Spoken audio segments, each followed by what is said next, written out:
Hi, you're on the Bible Forum. I'm Warren Sprouse. Are you a bigot? Michael Faust is a freelance writer. You can read some of the stuff that he writes at his website, michaelfaust.com. But a bigot, dictionary definition, is a person who is obstinately or intolerantly devoted to his or her own opinions and prejudices, especially one who regards or treats the members of a group, such as a racial or ethnic group, with hatred and intolerance. I would add that you can treat your wife that way too. Or you can treat your husband or your children that way as well. He goes on to say, therefore, Vice President Mike Pence and other Christians who believe homosexuality is sinful are bigots. Is that true? The belief, the policy, the philosophy is tantamount to those who oppose civil rights and supported slavery.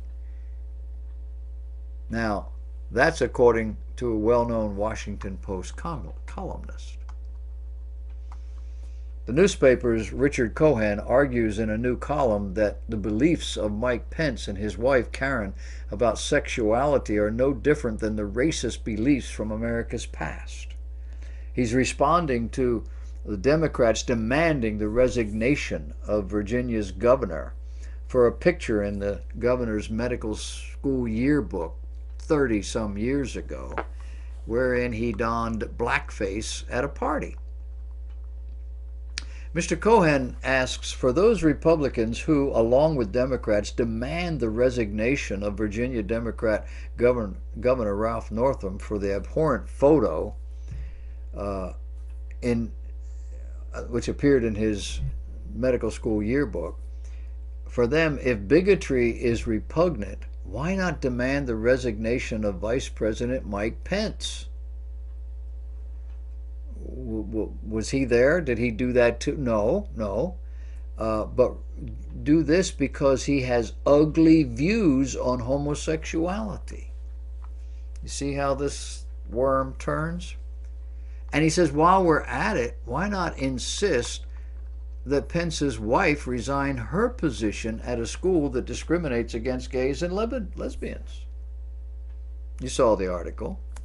She's teaching at a private Christian school that affirms traditional biblical teachings on sexuality. So she's a bigot. Mr. Cohen will not accept any justification of slavery based on the Bible. Well, neither would I. There isn't any. He's pointing that out.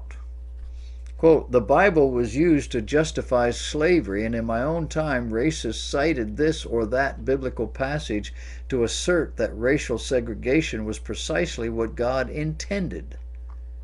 The so-called curse of Ham, or the mark of Cain, both used to add biblical authority to the rantings of bigots. Now, you'd think this whole tirade was about the bigotry of slavery, but you'd be wrong. You see, Mr. Cohen makes a quick U-turn from slavery to homosexuality and same-sex marriage.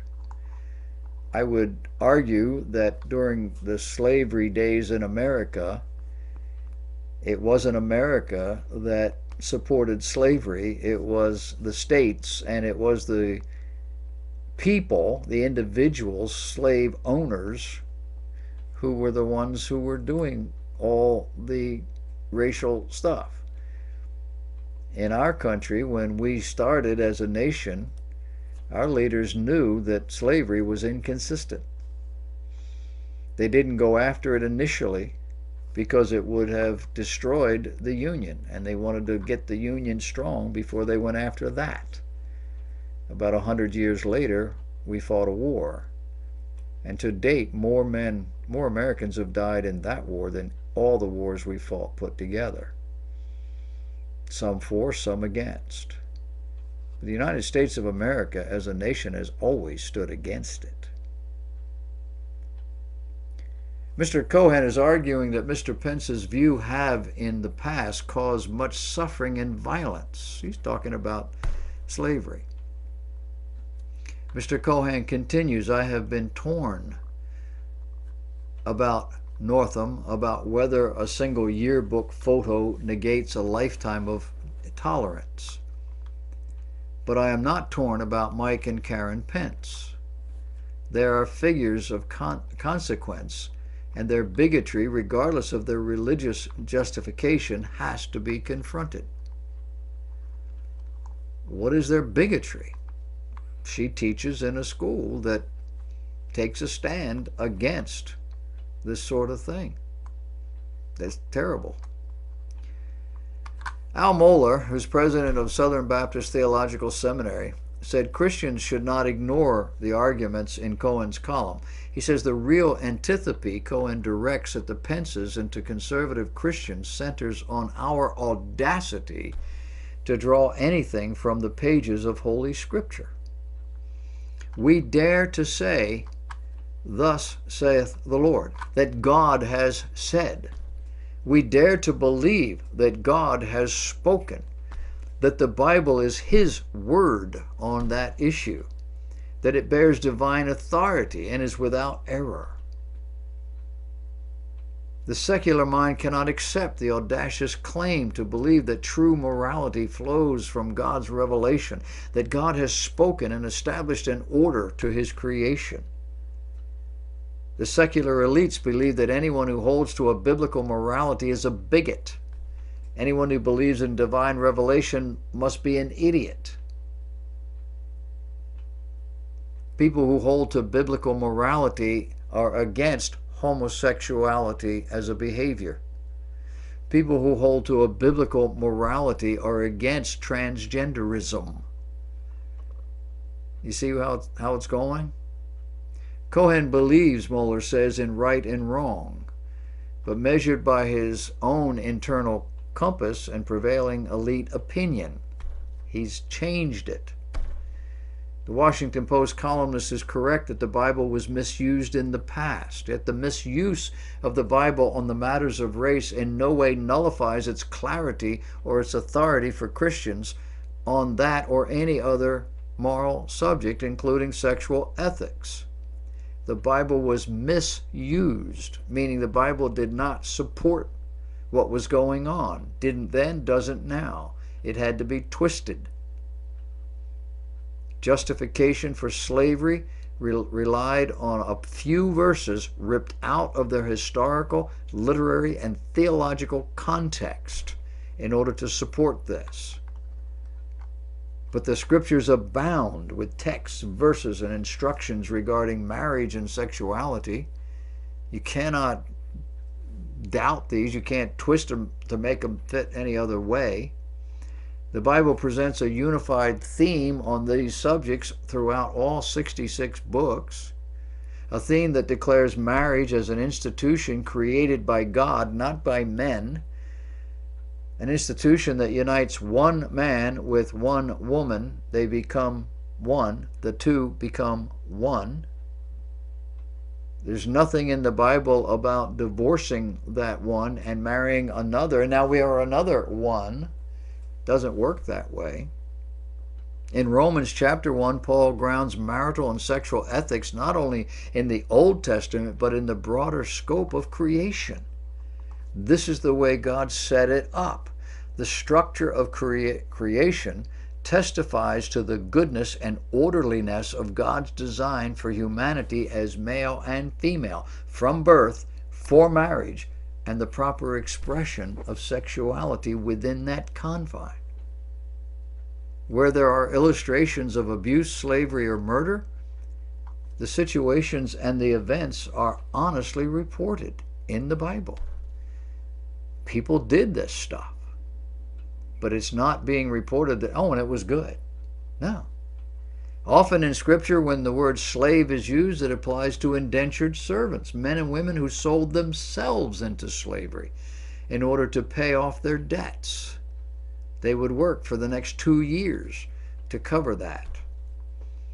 In other cases, enemies of one nation or another were enslaved as a response to war that was just waged. And who actually won that war? These slaves were part of the spoils of war. In the case of Israel, several notable Jews were enslaved this way, but rose up to change the very course of history. The Old Testament book of Daniel is most notable. I think there's a few cases where God sold people into slavery in the Bible as judgment for their sin. But the bottom line today is, if you believe same-sex marriage is wrong, then you're the bigot. The same is true with prostitution, stealing other people's property, and just about any other moral issue you don't believe is wrong. Now, you may have noticed that today the news is almost exclusively dedicated to pointing out immoral behavior. What gives them the right to state or to imply that someone or something is immoral based on their standards of morality defies definition. Were they to apply God's standard of morality, much of what they report, much of what they stand for, would have to be done away with, since most of it highlights the evil that men do. In some cases, things God says ought not to be exposed in public discourse. But you can look for more stuff that's not supposed to be exposed to public discourse on the news. Every time you turn on the news, it'll tell you about the politics and then immediately run right into the social issues and all the people who are sleeping with this one or this one done that, and until you're sick. And you can look for a lot more of that to happen because we are moving toward Armageddon. We're moving toward almost complete destruction of society. And if you can't see that starting to erode